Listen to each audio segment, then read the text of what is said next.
Class dismissed. Chapter 22. Principal Klein stands in front of our classroom doorway. He has just announced that we have a field trip tomorrow. With all the excitement over the last few days, I completely forgot about our trip. I think we all completely forgot about it. Of course, the principal says, a field trip to Liberty Falls History Museum. Aren't you excited?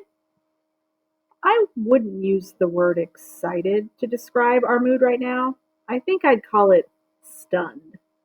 As in, stunned, our mouths actually hang open like fly traps.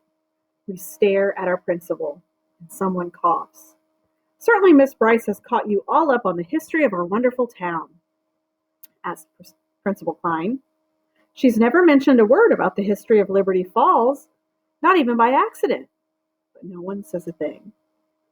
You all know how the town got its name, right?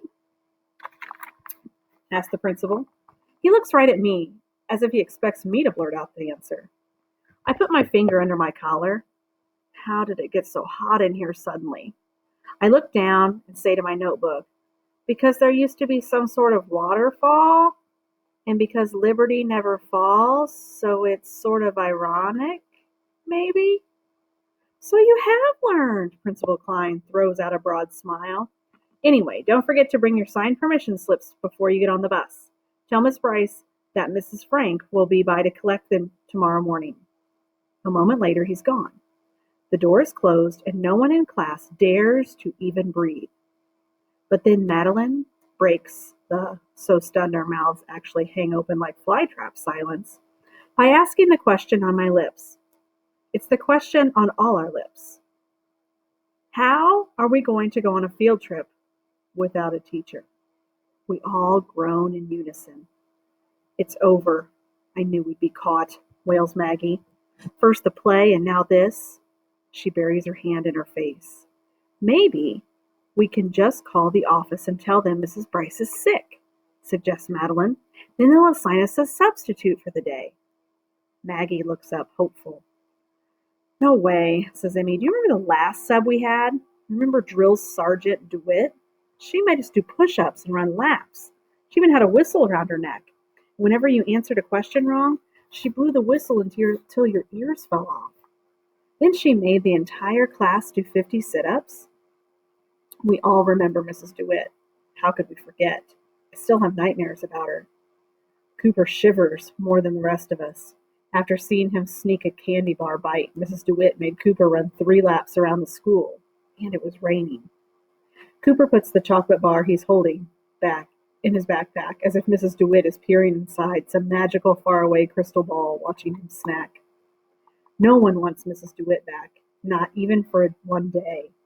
And what if she stayed for 2 or 3 days? What if she became our permanent teacher? These are the continued moans across the class. My mom could take us, Jasmine suggests. She loves museums. But won't she wonder where our real teacher is? Asks Eli. It's too risky, says Madeline. We all nod in agreement. They would discover our secret for sure. Our incredible secret is unraveling like a giant ball of yarn swatted at by a determined kitty. If anyone finds out, then you're all sock haters, which means you it means you smell like a sock or whatever, yells Brian. I don't want to repeat the 5th grade. The class that repeated 5th grade. Maybe that'll be the next story I write. It'll be about a class that has to repeat the same grade over and over and over again until they are all 104 years old. In my story, the teacher doesn't age, though. So at the end, she and the students are all her teachers. Maybe we could keep our secret and still go on that field trip, says Samantha. I know an adult who will help us out and won't ask any questions.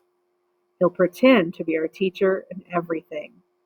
I turn my head and stare at Samantha. I wait for her to laugh and tell us that she's kidding. That even her dad can't save us from this mess. But she sits there calmly.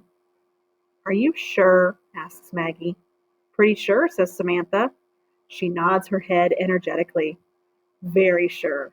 Our secret is safe with him. Then that's what we'll do, says Maggie. No one else seems to have any other ideas, so we all agree that Samantha will supply the pretend teacher. Maggie immediately starts digging through Miss Bryce's desks. I figure she must be looking for permission slips. I have to admit that Samantha surprises me. I thought I already knew everyone in class, but I guess you really need to get to know someone well before you know someone well. And maybe you can't get to know someone just by watching that person from your desk.